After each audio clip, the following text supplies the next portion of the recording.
नमस्कार friends, Sudham education modify channel को आपण मानकु बहुत बहुत स्वागत। तो सांग माने आमे आज आमे पढ़िबा तृतीय श्रेणी तुलसी दुई पत्रु बासे। पाठर नाम होला तुलसी दुई पत्रु बासे। आउ आमर लोककथार मध्य अछि तुलसी दुई पत्रु बासे, पोकसुंगा दुई पत्रु गंधक हुए। छोटिया गछटे हेले मध्य जदि आमे तार पत्रटी को सुंघिबा ताहले पोकसुंगार ताहले सी गंधक हबो। एवं जदि तुलसी पत्रटी को आमे जदि छोटिया पत्रटे भी सुंघिबा बासना ये करिबा ताहले सी बासिबो। सेतिबे कुआ जायछि तुलसी दुई पत्ररु बासे। पाठटी को देखिबा पूर्व सांग माने आ गोटे कथा भूली जाइछ, टिके आम चैनल को सब्सक्राइब कर दबो। एवं जो जो सांग माने जानी नांती पाठटी को सेमानु मध्य कहबो देखिबा पाई। आओ चैनल रे ए जो पाठटी पढ़ा जाउछि आरंभ रु शेष पर्यंत देखिबो। जदि न देखुछ ताहले किछि बुझी पारिबनी, जम्मा बुझी पारिबनी। आउरी गोटे कथा कहि देबी, जेतबेले भी पाठटी को पढ़िया पाई मोबाइल धरी बसुछ तो सेतबेले ए जो पाखरे गोटिए बही थोइथिबो। मु पढ़िला बेले तुम माने बही देही देखि देखि जीवो, जा फल रे तमर पाठटी अति सहजरे मन रही जीवो। आज पाठरे आगदिरा टी कहि दउछि तुमको। आज आमे जो पाठटा पढुचंती तुम घरे देखिथिबो गोटे गोटे कैलेंडर थिबो। कैलेंडर रे कोन कोन अछि टिके कहलो। 12 मासर नाम अछि, साप्ताहिक नाम अछि, एवं को ऋतु अछि, पर्वपर्वाणी केबे पड़े, सबु किछि विषय लेखा अछि। कैलेंडर केबे देखिछ? जदि देखि ना हो एबे देखो घरे कोठी लागि थिबो, सेटाও आनी देखिया पे चेष्टा करो।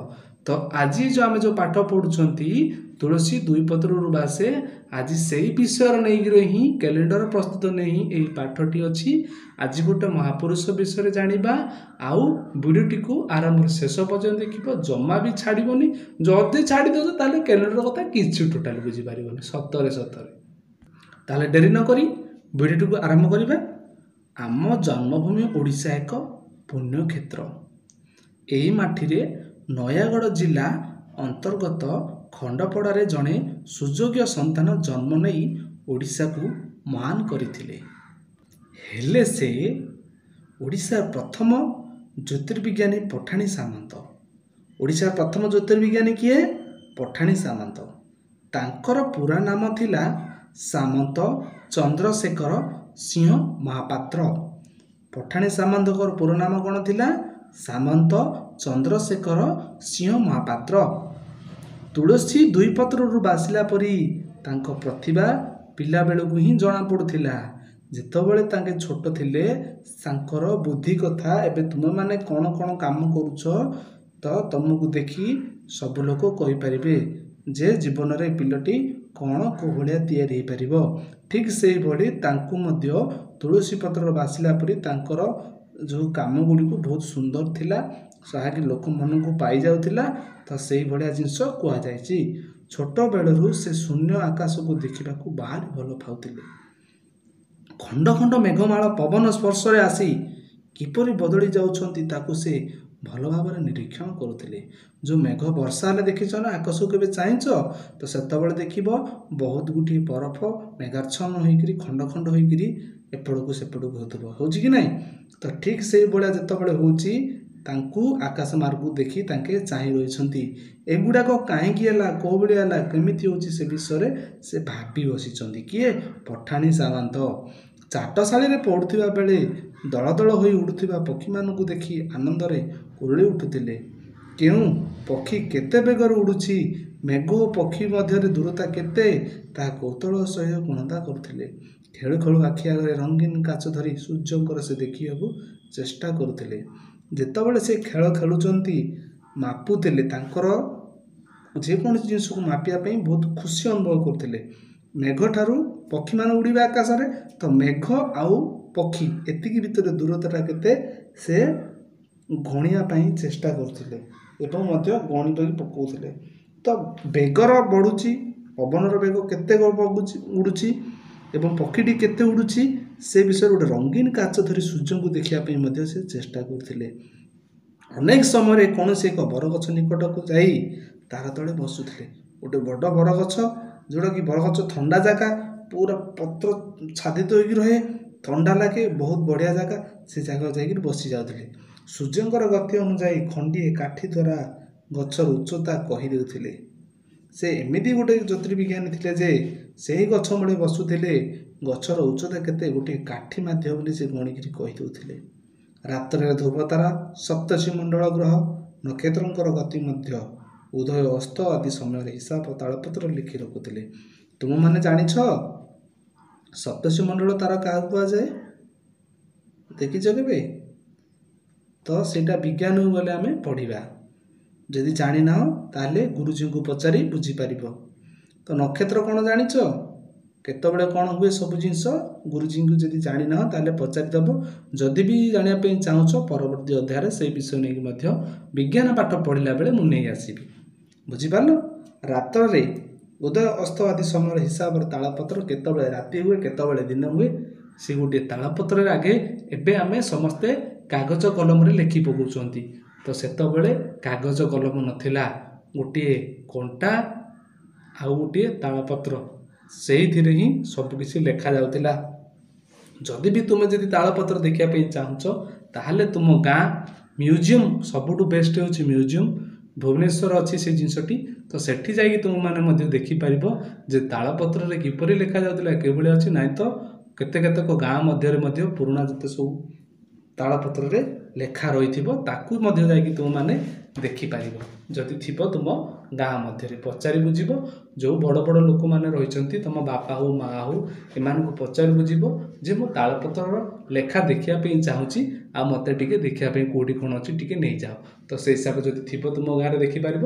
ଜମା ବି ଅଝଟ ହେବନି। ଯଦି ନାହିଁ ସମୟ ସୁବିଧା ପାଇଲେ, ଯଦି ତୁମର ସ୍କୁଲରେ ଯଦି ଯାଉଛନ୍ତି କେହି ବୁଲିବା ପାଇଁ, ଖରା ଛୁଟିରେ ତୁମର ବସ୍ ହୁଏ, ତ ସେତେବେଳେ ମଧ୍ୟ ତୁମେ ଯାଇକରି ତୁମର ଗୁରୁଜୀଙ୍କୁ କହିପାରିବ, ଆଉ ସିଏ ତୁମକୁ ମଧ୍ୟ ଦେଖେଇଦେବେ। ପଠାଣି ସାମନ୍ତକୁ ସେତେବେଳେ ହେଇଥିଲା 10 ବର୍ଷ। ସେ 10 ବର୍ଷ ବୟସରେ ତାଙ୍କର ପିତା ମାତା ଶ୍ୟାମବନ୍ଧୁ ସିଂହ ସାମନ୍ତଙ୍କ ଠାରୁ ଜ୍ୟୋତିଷ ବିଦ୍ୟା ଶିକ୍ଷା ଗ୍ରହଣ କରୁଥିଲେ। ତାଙ୍କର ପିତା କିଏ? ଶ୍ୟାମବନ୍ଧୁ ସିଂହ ସାମନ୍ତ, ତାଙ୍କର ବାପା। ସେ ଜ୍ୟୋତିଷ ବିଦ୍ୟା କରୁଥିଲେ, ତାଙ୍କଠାରୁ ଇଏ ଶିକ୍ଷା ଗ୍ରହଣ କରୁଥିଲେ। କିଏ? ପଠାଣି ସାମନ୍ତ। ସେତେବେଳେ ଗଣନା କରିବା ପାଇଁ କୌଣସି ଯନ୍ତ୍ରର ବ୍ୟବହାର ନଥିଲା। ଯେଉଁ ଗଣନା କରୁଥିଲେ ସେତେବେଳେ ଗଣିବା ପାଇଁ କୌଣସି ଯନ୍ତ୍ର ବ୍ୟବହାର ନଥିଲା। ସାମନ୍ତ ଚନ୍ଦ୍ରଶେଖର ପ୍ରାଚୀନ ଗ୍ରନ୍ଥକୁ କାଢ଼ି ପଢ଼ି ଏକ ବଉଁଶର ନଳ ସାହାଯ୍ୟ କରି ଧ୍ରୁବତାରା ଗ୍ରହ ନକ୍ଷତ୍ରମାନଙ୍କର ଗତିବିଧି ଦୂରତା ନିରୂପଣ କରୁଥିଲେ। ଗୋଟିଏ ବାଉଁଶ କାଠି ସାହାଯ୍ୟରେ ନକ୍ଷତ୍ର, ଗ୍ରହ, ଧ୍ରୁବତାରା ସବୁ ବିଷୟରେ ସିଏ ଗଣନା କରୁଥିଲେ ଗୋଟିଏ ବାଉଁଶ କାଠି ସାହାଯ୍ୟରେ। ପଠାଣି ସାମନ୍ତଙ୍କର ଏଭଳି ଆଗ୍ରହ ଦେଖି ଲୋକେ ଆବାକାବା ହେଇଯାଉଥିଲେ। ଆଶ୍ଚର୍ଯ୍ୟର କଥା, ଗୋଟିଏ ବାଉଁଶ କାଠିରେ ସେ ଏତେ ଗୁଡ଼ିଏ କେମିତି ମାପି ପାରୁଛି? ଲୋକ ଆଶ୍ଚର୍ଯ୍ୟ ହୋଇଯାଉଥିଲେ। କହୁଥିଲେ ଏ ପିଲା ଦିନେ ନା ଦିନେ ଜଣେ ବଡ଼ ଜ୍ୟୋତିଷବିଦ ହୋଇ ଦେଶର ଟେକ ରଖିବ। ସତକୁ ସତ ସେଇଆ ହିଁ ହେଲା। ଦିନେ ସେ ବଡ଼ ହୋଇ ସାରା ପୃଥିବୀର ପୂଜିତ ହେଲେ। ପଠାଣି ସାମନ୍ତଙ୍କର ଆଉ ଏକ ଅଭ୍ୟାସ ଥିଲା, ନିଜ ଘରଠାରୁ ଅନ୍ୟ ଲୋକଙ୍କ ଘରର ଦୂରତା ନିଜ ପାଉଣ୍ଡରେ ମାପି ହିସାବ କରି ରଖୁଥିଲେ। ଏବେ ତୁମ ଘରଠାରୁ ତୁମ ସାଙ୍ଗର ଘର କେତିକି ଦୂର, ଏମିତି ପାଦରେ ମାପି ମାପି ସେ ତାର ହିସାବ ରଖୁଥିଲେ କି ଯେ ଏତିକି ଦୂରରେ ତାରି ଘରଟି ଆବସ୍କୃତ। ତ ସେଇ ଜିନିଷ ମଧ୍ୟ ସେ ରଖିଲେ। ତାଙ୍କର ଭଲ ବ୍ୟବହାର ଗୋଟେ ଥିଲା। ସବୁଠାରୁ ଆଶ୍ଚର୍ଯ୍ୟ କଥା ହେଲା ଯେ ତାଙ୍କର ଘରର ଅଗଣାଠାରୁ ପୁରୀ ଜଗନ୍ନାଥ ମନ୍ଦିରର ଦୂରତା ମଧ୍ୟ ପାଉଣ୍ଡି ମାପିକି ତାଙ୍କେ ଗଣନା କରିଥିଲେ। ଗୋଟିଏ ଗୋଟିଏ ପାଉଣ୍ଡରେ ତାଙ୍କେ ଗଣନା କରିଥିଲେ। ତାଙ୍କରି ଘରଠାରୁ ପୁରୀ ମନ୍ଦିର ପର୍ଯ୍ୟନ୍ତ ପାଦ କେତେ ପାଦ ଥିଲା ଜାଣିଛ? 1,51,200 ପାଦ।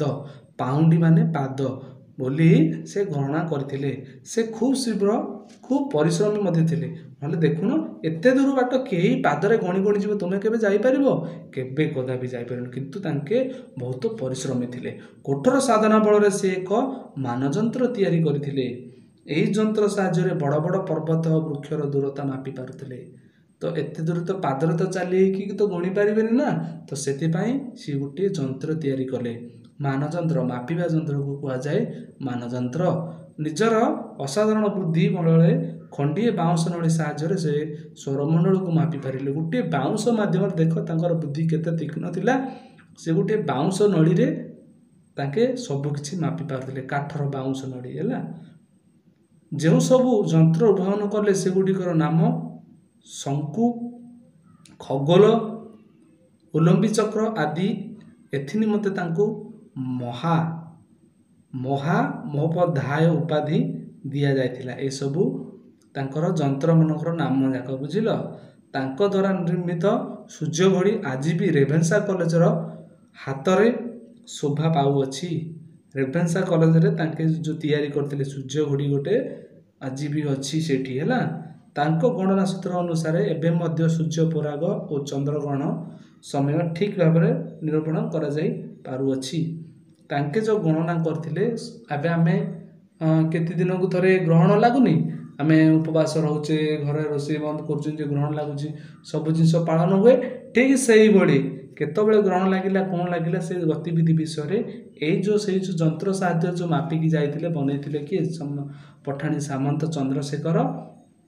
ତ ସେଇ ଜିନିଷକୁ ଆବିର୍ଭାବ କରି ଆଜି ଆମେ ବହୁତ କିଛି ଜିନିଷ ଜାଣିବାକୁ ପାଇଛନ୍ତି। ପଠାଣି ସାମନ୍ତ ତାଙ୍କର ପ୍ରାଗାଢ଼ ପାଣ୍ଡିତ୍ୟ ବଳରେ ଯେଉଁ ସବୁ ସାମାଜିକ ତଥ୍ୟ, ଗଣିତ ବିଦ୍ୟା ଓ ଆକାଶ ତତ୍ତ୍ୱର ଆବିଷ୍କାର ଓ ଉଦ୍ଭାବନ କରିଯାଇଛନ୍ତି ତାକୁ ଆମେ ଭୁଲି ପାରିବା ନାହିଁ। କାହିଁକିନା ଆଜି ପର୍ଯ୍ୟନ୍ତ କେହି ବି କରିପାରିନଥିଲେ। ପଠାଣି ସାମନ୍ତ ଏତେ ବଡ଼ କାମ କରିଛନ୍ତି ଯାହାକି ଆମର ବିଶ୍ୱର ଇତିହାସରେ ନାମ ରଖି ଯାଇଛନ୍ତି।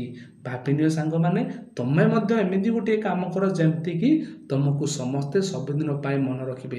ତାଙ୍କେ ଗୋଟିଏ ଭଲ କାମ କରିଥିବା ଯୋଗୁଁ ଆଜି ଆମେ ଏ ବିଷୟରେ ତାଙ୍କର ଜୀବନୀ ବିଷୟରେ ପାଠ ପଢ଼ୁଛେ। ତାଙ୍କେ କେମିତି ଥିଲେ, କ'ଣ କରିଥିଲେ, ଭାବି ଦେଖ, ଟିକେ ବସିକି ଦେଖ। ସେ କେତେ ବଡ଼ ବିଦ୍ୟାର୍ଥୀ ଥିଲେ ଯେ ତାଙ୍କ ଘରଠାରୁ କେତେ ବାଟ କ'ଣ ସବୁକିଛି ମାପଜୁପର ମାନଦଣ୍ଡ କରିଥିଲେ ଏବଂ ନିଜେ ମଧ୍ୟ ଏମିତି ଏକ ଯନ୍ତ୍ର ତିଆରି କରିଲେ ଯେ ଯାହାକି ସମାଜ ପାଇଁ, ପୃଥିବୀ ପାଇଁ, ସମସ୍ତଙ୍କ ପାଇଁ ଆବଶ୍ୟକର ପରିସୀମାର ରେଖା ପ୍ରସ୍ତୁତି କଲା। ତ ସେଥିପାଇଁ ଜ୍ୟୋତିର୍ବିଜ୍ଞାନ ଯେତେବେଳେ ଦିନ ଯାଉଥିବ ସେତେ ଦିନ ପର୍ଯ୍ୟନ୍ତ ସାମନ୍ତ ଚନ୍ଦ୍ରଶେଖର ଅମର ରହିବେ ଏବଂ ରହିଥିବେ। ଯେତେ ଦିନ ପର୍ଯ୍ୟନ୍ତ ସୂର୍ଯ୍ୟ, ଚନ୍ଦ୍ର, ତାରା, ନକ୍ଷତ୍ର, ଗ୍ରହ ରହିଥିବ ସେତେ ଦିନ ପର୍ଯ୍ୟନ୍ତ ଆମେ ସାମନ୍ତ ଚନ୍ଦ୍ରଶେଖରଙ୍କ, ପଠାଣି ସାମନ୍ତ ଚନ୍ଦ୍ରଶେଖରଙ୍କର ଏହି କଥାଟିକୁ ସ୍ମରଣୀୟ ରଖିବା ଏବଂ ସେତେଦିନ ପର୍ଯ୍ୟନ୍ତ ସେ ଅମର ରହିବେ ଆମ ମନ ଭିତରେ। ତ ସାଙ୍ଗମାନେ, ଆଜି ତ ଏଇ ତୃତୀୟ ଶ୍ରେଣୀ ପାଠଟି ପଢ଼ିଦେଲେ। କ'ଣ? ତୁଳସୀ ଦୁଇ ପତ୍ରରୁ ବାସେ ପାଠଟିର ନାମ। ତ ପାଠଟି ପଢ଼ିଦେଲେ, କିନ୍ତୁ ତୁମକୁ ମୁଁ କିଛି ପ୍ରଶ୍ନ ପଚାରିବି। ଚାଲ ଆମେ କଥାବାର୍ତ୍ତା ହେବା। ପ୍ରଶ୍ନ ତ କିଛି ଟୋଟାଲି ହାର୍ଡ଼ ନେବନି, ବରଂ ଟିକେ ପ୍ରଶ୍ନର ଉତ୍ତର ଦେବା ପାଇଁ ଚେଷ୍ଟା କରିବି। ମୁଁ ଗୋଟିଏ ପ୍ରଶ୍ନ ପଚାରୁଛି, ପ୍ରଶ୍ନର ଉତ୍ତର ଦିଅ। ପଠାଣି ସାମନ୍ତ କେଉଁଠି ଜନ୍ମଗ୍ରହଣ କରିଥିଲେ? ତୁମକୁ ସମୟ ଦେଲି, କେଉଁଠି ଜନ୍ମଗ୍ରହଣ କରିଥିଲେ ଟିକେ କହିଦିଅ। କହିପାରିବନି? ଠିକ୍ ଅଛି, ମୁଁ କହିଦେଉଛି। ନୟାଗଡ଼ ଜିଲ୍ଲା ଅନ୍ତର୍ଭୁକ୍ତ ଖଣ୍ଡପଡ଼ାରେ ତାଙ୍କେ ଜନ୍ମଗ୍ରହଣ କରିଥିଲେ। ଇଏ ହେଉଛି ପ୍ରଥମ ପ୍ରଶ୍ନ। ଦ୍ୱିତୀୟ ପ୍ରଶ୍ନ ହେଲା, ଓଡ଼ିଶାର ପ୍ରଥମ ଜ୍ୟୋତିର୍ବିଜ୍ଞାନୀ କିଏ? ମୁଁ କହିଦେଉଛି, ଓଡ଼ିଶାର ପ୍ରଥମ ଜ୍ୟୋତିର୍ବିଜ୍ଞାନୀ ପଠାଣି ସାମନ୍ତ ଚନ୍ଦ୍ରଶେଖର ହେଲା। 2 ନମ୍ବର ପ୍ରଶ୍ନ ହେଲା, ପଠାଣି ସାମନ୍ତଙ୍କୁ କେଉଁ ଉପାଧି ମିଳିଥିଲା? ମୁଁ କହିଦେଉଛି, ପଠାଣି ସାମନ୍ତଙ୍କୁ ମହାମହୋପାଧ୍ୟାୟ ଉପାଧି ମିଳିଥିଲା ହେଲା। ପଠାଣି ସାମନ୍ତ କି ଯନ୍ତ୍ର ଉଦ୍ଭାବନ କରିଥିଲେ? ମୁଁ କହିଦେଉଛି, ତାଙ୍କର ନାଁ ହେଲା ଶଙ୍କୁ ଗୋଟେ, ଖଗୋଲ ଗୋଟେ, ଉଲମ୍ବୀ ଚକ୍ର ଗୋଟେ, ଏତିକ ସେ ଉଦ୍ଭାବନ କରିଥିଲେ। ଆଉ କ'ଣ କରିଥିଲେ? ଆଉ ଗୋଟେ ପ୍ରଶ୍ନ ହେଲା, ତାଳପତ୍ରରେ ସେ କ'ଣ ସବୁ ଲେଖି ରଖୁଥିଲେ? କହିପାରିବ? ସମୟ ଟିକେ ଦେଉଛି, କୁହ ଟିକେ। କହିପାରିବନି? ଠିକ୍ ଅଛି, ମୁଁ କହିଦେଉଛି। ରାତ୍ରର ଧ୍ରୁବତାରା, ସପ୍ତର୍ଷିମଣ୍ଡଳ, ଗ୍ରହ ଓ ନକ୍ଷତ୍ରମାନଙ୍କର ଗତି, ଉଦୟ ଓ ଅସ୍ତ ଆଦି ସମୟର ହିସାବ ପତ୍ର ତାଳପତ୍ରରେ ଲେଖି ରଖୁଥିଲେ। ତ ସାଙ୍ଗମାନେ ଦେଖିଲ, ଏତେ ସୁନ୍ଦର ଭାବରେ ପାଠଟି ପଢ଼େଇଲି। ଯଦି ମୋ ପ୍ରଶ୍ନର ଉତ୍ତର ସହିତ ସମାନ ମ୍ୟାଚ୍ କରୁଛି ତାହେଲେ ତୁମେ 50 ମାର୍କରୁ ନିହାତି ଭାବେ 48 ମାର୍କ, ଭଲ ଯଦି ପାଠ ପଢ଼ିଲ 48 ମାର୍କ, ନହେଲେ କେମିତି ବି 40 ମାର୍କ ଆଇବାର ପରୀକ୍ଷାରେ ନିହାତି ଆସିବ। ତ ଏତେ ଟିକେ ପ୍ରଶ୍ନ ଟିକେ ହେତୁ ରଖିବ। ଆଉ ପଢ଼ିଲା ବେଳେ ପାଖରେ ବହି ରଖିଛ ତ ଠିକ୍ ଠାକ୍ ଅଛି। एमती बहुत किसी अभ्यास कार्य रही परवर्ती समय आउ गोटे अध्याय नहीं आसबि तुमर पूरा प्रत्येक जिते सब प्रश्न उत्तर सब विषय आलोचना करवा जो मैंने एबी आमर चैनल को देखुं पाठटी शुणी सब्सक्राइब करना तो एबे जाके जल्दी सब्सक्राइब कर दियो एवं जो तुम सांग मैंने अच्छे से पाखे जंत्र ये मोबाइल जंत्र अच्छी तो से वीडियो टी सेयार करदेव ना कह एमती पाठ पढ़ा जाए से विषय आसिक पढ़े तो बहुत सुंदर भाव तुमको आज बुझेली डेरी नक आज वीडियोटी ये रखा पुणी देखा आ गोटे पाठरे जय जगन्नाथ हरे कृष्णा।